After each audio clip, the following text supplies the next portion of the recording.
G'day FLOSSTUBE, it's Anna back with another stitchy update. Welcome to anybody who's new. Thank you for coming back for anybody who's returning, and happy St. Patrick's Day to everybody. It was always one of my favorite holidays growing up, probably second only to Halloween, but yes, who can resist a cute little leprechaun and the thrill of looking for a pot of gold at the end of the rainbow. Also, happy belated Pi Day to any of my fellow nerdy subscribers. Unfortunately, the Australian date format doesn't make Pi Day 3.14, which is clearly wrong. But I claim my Yankee heritage and still celebrate Pi Day over here. Unfortunately, I was a bit slack. I didn't get a pie on Pi Day. But I had an Aussie meat pie yesterday, a Guinness one. Figured that celebrated both Pi Day and St. Paddy's Day, all in one. I do love a good Aussie meat pie. Anyway, actually, that reminds me. Several weeks ago, I stumbled upon, I was digging for a ruler. And in my house, all my craft rulers are in inches because scrapbooking and whatnot, it's all easier to keep to the inches. All my husband's stuff is in metric, centimeters, whatever. And I was out in the main area of the house, away from all my craft stuff, but I wanted something with inches on it. So I'm digging around in the general bucket of stuff, looking for a ruler that would have both on it, on the off chance my husband actually had one. And I came across this little foldy ruler, and I thought, opened it up, and I thought, clearly centimeters. Yeah, centimeters. Not what I wanted. So I flip it over. I'm like, oh, look, there's inches. I didn't realize a pie rule. So I went and actually used this for my inches, and it was like 3/4 of the way down my project or whatever. My husband's like, I hope you didn't think that was inches. Apparently, it's if you measure around a circular object, it's the diameter in centimeters. I don't know. I'd never seen a pie rule, but learn something new every day, including do not raid the general supplies where my husband has contaminated them for something with inches. And excuse the coughing. I was going to try and film last week, but I figured I'd just be hacking up a storm, and that wouldn't be any fun to listen to. Clearly, it's going to be the case this week anyway. So I would try and do the cough lolly thing, and rest assured, as annoying as it is to listen to, it's more annoying for me to be hacking all the time. Anyway, so since I last spoke to you, we've had the official end of February, so my Stitch from Stash update became official. I knew it was going to be bad. Between the few stash unloading type purchases I made for the last video, plus the fact that I kitted out the rest of what I was missing for that Aura of Autumn, I spent $178 in February. Yeah, my budget is $30. Yeah. I had 0 credits. Given I already started behind from January, I am now at a balance of about negative 188. I figure even if I don't spend a dime, at that rate, at $30 a month, it'll take me till September, I think it was, to break even. And then Stephanie, Miss Oh So Crafty, says, oh, we reset it in June. So here I was thinking I had the whole year to make up for it. I figure at this point, the only way I can possibly finish the 6 months in the black So if I finish the chatelaine, I'd get enough credits to just pull me back into the black if I don't spend anything else. But we're 17 days through March and I haven't spent anything, so hopefully March will at least put me back in the right direction.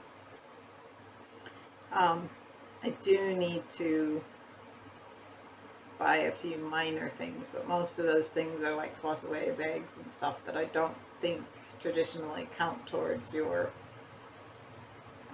expenses or your, yeah. So hopefully we can keep it to a minimal because it's been a bit bad lately. Anyway, lately I have been watching, but there was a new person I stumbled upon. The name was Saho Dream Stitch. I'll try and remember to link it below. And I don't know that she's had any recent videos. She's a Japanese lady. I think she said she grew up in the US or somewhere English speaking. Her English is very, very good. But she's living back in Japan now. Anyway, she's got some really neat projects, including she's done a bit of the heart hanger. And I was watching this going, oh, you know, I kind of miss working on my heart hanger. I should have brought, I have a really nice angel that I made. I'll try and remember to bring it another time. So between watching hers and Teresa Little Stitcher, also had a new heart hanger piece she was working on. Between the two of them, I thought, I really have kind of an itch to get back into heart hanger. Which is not going to help do well with the Stitch from Stash thing, is it? I can see this problem already. But I kind of thought, I bought, give me a second.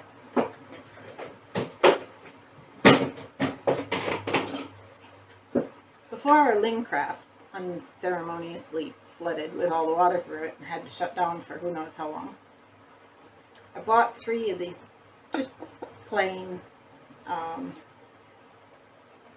don't even know what they're made out of. I think it's 7 inches square. I picked it figuring it was big enough to fit a mail hail. Probably a bit too deep. I'd want to pad the back with something and then put the mounted piece up front. But I thought, I got 3 of them. I thought that'd make a nice display of 3 little things. But I've been sitting there and going, I don't know what to put in them. I had kind of thought maybe 3 from the Mail Hail Christmas Village, or the, you know, Halloween equivalent, or something else I haven't thought of yet. But I thought if I do it and make them interchangeable, I could put 3 heart hanger pieces in each box. Teresa Little Stitcher had a piece that she'd done that she'd put the white heart hanger linen over the top of a bright colored background fabric so you could see the cut work in it. And I thought that looked really striking. And so I was thinking, you know, to do something along that, you know, get 3 coordinating but different, relatively subtle background fabrics to put the heart hanger in front of and make a little display out of it. So that's what I've been watching. And then I got thinking, well, there's a lot of, we're talking a pretty small design, like 6x6 max, I think, by the time you have extra border area left. And I thought, surely I can wander around Pinterest and cobble together some ideas for motifs and maybe have a go at designing my own little heart hanger inserts. So, I don't know, thinking about it, haven't made any commitments, but thought that might be kind of fun and a good way to get back into the heart hanger without adding yet another massive thing to do to my list. Other than that, I have actually made a fair bit of progress in the last couple of weeks. Almost due entirely to the magical stitches. I think it was Jessie Marie that I heard say first, you know, that magical stitches rules her life. To some extent, it's much the same here. I've pulled out a lot more than I was before, simply because it's good for a homework assignment, you know, needs to be done. And so that's been really good, but I've noticed the last week or whatever, I get a bit tired of counting stitches. So I think, I don't know, maybe I'll take a week off and just stitch what I want for a little bit, which will probably end up being the chatelaine, because, you know, once I haven't got any reason not to stitch on it, that tends to be what I stitch on. But just take a bit of a reprieve, a week off, and then go back to it when counting the stitches doesn't necessarily feel like quite the chore that sometimes it does. Particularly, I did, might as well start there. I did the Teresa Winsler. See, so that's what it'll look like when it's all done, if we can get any light on it. The triptych. One of the extra credits, I think it was to put 500 stitches in something that was turn back time. So something from 1990s or earlier, or a reproduction sampler. Well, I don't do samplers, so that wasn't going to happen. But this is a 96 pattern. So I put, clearly I am well organized today. Sorry guys.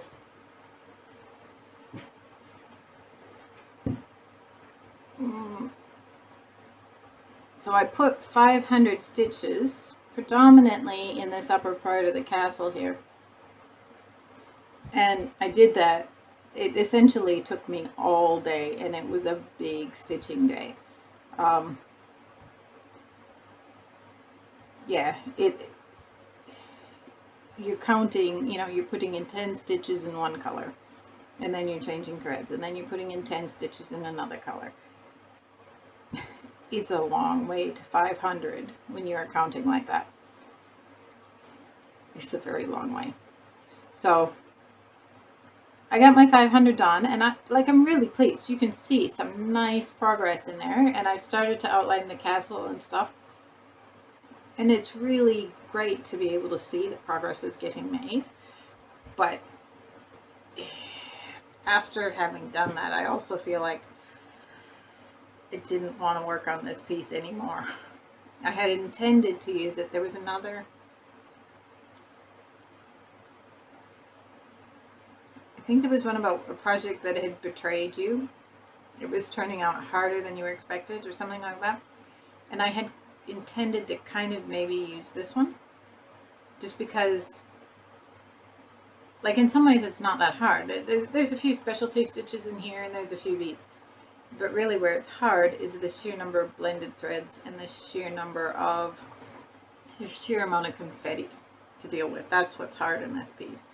The stitching itself is not too hard. But after I'd finished that 500, I thought the last thing I want to do is even look at this piece, never mind stitch on it anymore. So, and I think when you walk away from a stitching session or whatever with that kind of feeling, that's not really a good thing. I'd rather, even if I only get a small amount stitched, to put it away thinking, yay, I got a small amount stitched. It's better than to walk away going, I don't ever want to see it again.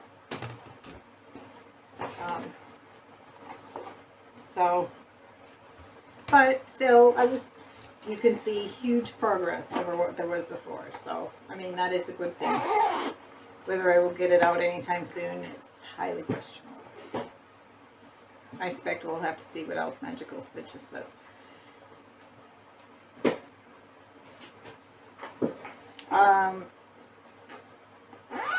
I also worked on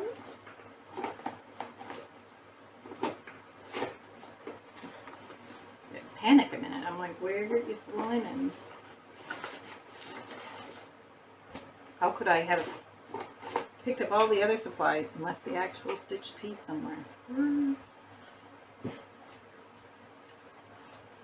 I've also been working on the Halloween one, because this is so easy to put in for so many of the Magical Stitches challenges.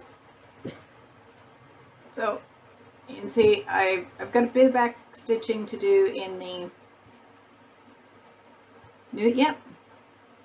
One of the extra credits is a lot of black for serious black. So I will finish the cauldron for that challenge. That should be relatively straightforward because it's just back and forth with black. There's a little bit of spots to miss with the cauldron flames, but not much at all.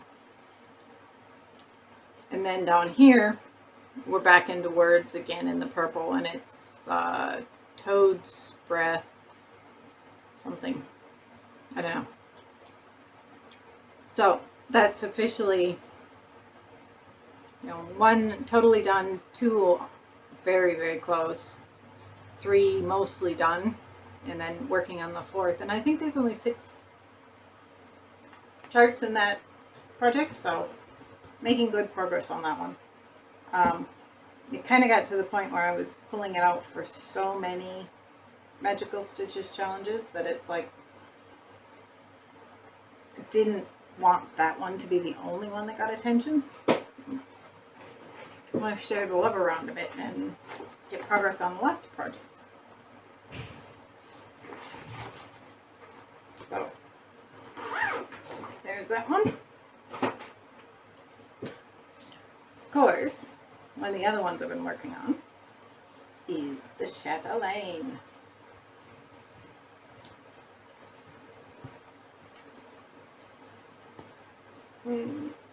Nope, I think that's the corner. There you go. This thing's getting too big for the screen. So I've finished both fish in the koi pond. They were for a challenge too. It might have been the one, there was one where you had to stitch something with the basilisk attack, and you had to stitch on something that was that would save you from the basilisk attack. So if you see the basilisk through the reflection of the water, you only get petrified rather than killed.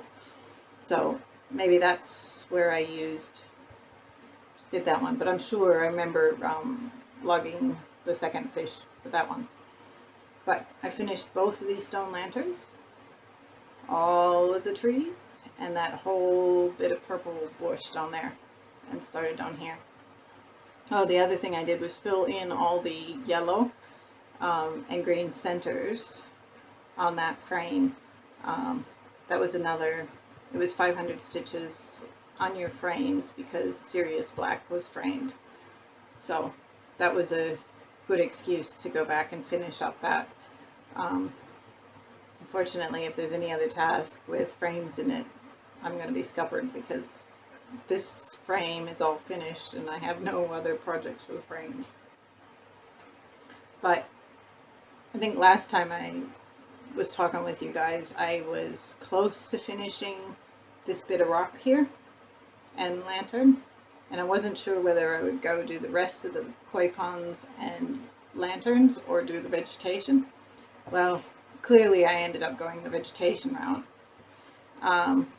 And again, Magical Stitches essentially made the decision for me, because when I do these challenges, I tend to just take the photograph of the portion I'm working on. And at the time I was working about in the lantern area, and my 500 stitches or whatever I was trying to get to, I finished the lantern, but I hadn't finished my 500 stitches, and my original photograph didn't show the other koi pond areas. Like, I could have stopped and, you know, added another photo and started again, but that just seemed like too much work. So off to the trees we went. And then once I'd worked into the tree so much, it's like, well, no point in starting the koi pond now. I might as well work on the tree. So that's what we did. I love the colors in those purple bushes. Actually, this one, I like the way it looks on camera better than the way it looks in person. Like, it's nice in person, but it's not as nice as that one. So as I work around all the koi ponds, the fish will be a different color. All these bushes will be a different color. all the lanterns will be slightly different shaped. Still a fair bit of back stitching to do, like the lanterns are all back stitched. I think these rocks and stuff are all back stitched. Maybe the stones and the moss up here are back stitched. So a fair bit of that to go on. But I don't think in this outer ring, I don't think there's any beads. I think the beads are all from the frame inwards. So that will make beading substantially less effort, I think, just because there's so, by the time, you know, it's the usual mathematics, you know, by the time you double the length, you quadruple the area. So there's a lot more area in that outer level than there was in the internal ones. But, I mean, this, guys, these videos and pictures do not do this thing justice.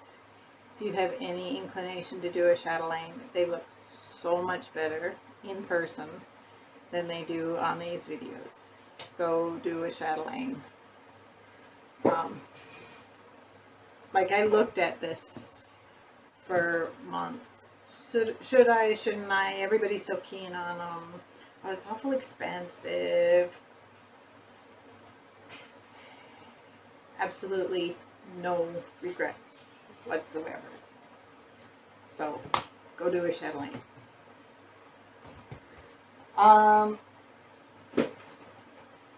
The last thing I worked on, which again I think I got pretty good progress on, let's see if I got the photo, was the Indian peacock.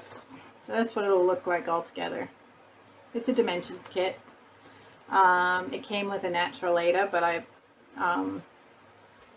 binned that. Well, I haven't binned it. I've added it to my stash. I won't be using it. And I put it on Sweet Cherry Pie from Color Cascade Fabrics here in Australia. So, where did my board go?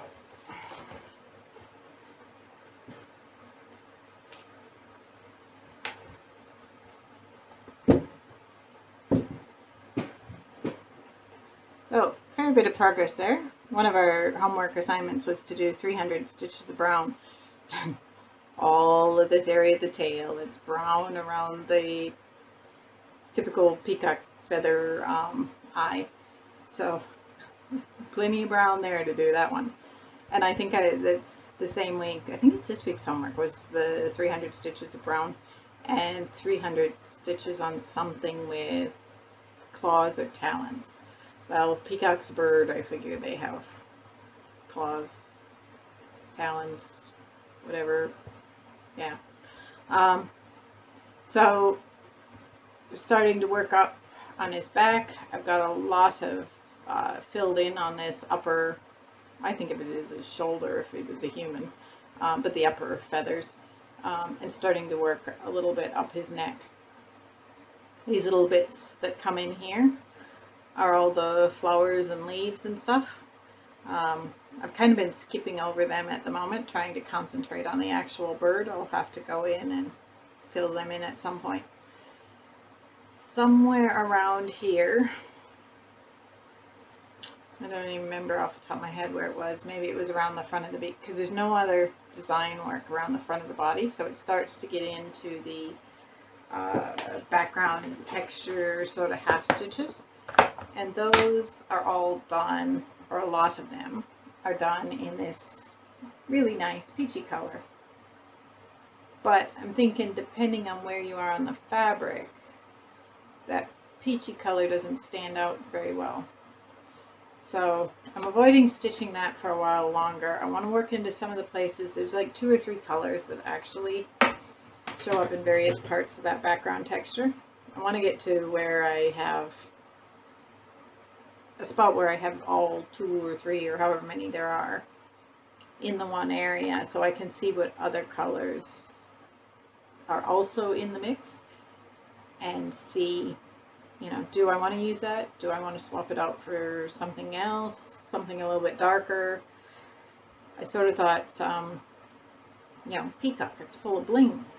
And there's some back stitching around the feathers and stuff that I think is all just done in yellow, and I thought, well, maybe I should swap it out for a nice shiny gold because, you know, peacocks, bling. So then I thought, you know, maybe some metallics in that background texture. I don't know. We'll see. That's a bit of a play it by ear. But, yeah, I think I will have to get a fair bit more of the bird done before I make that decision yet. So I really love the way the rest of these colors and whatnot all work on this fabric. I swear they were made for each other. So,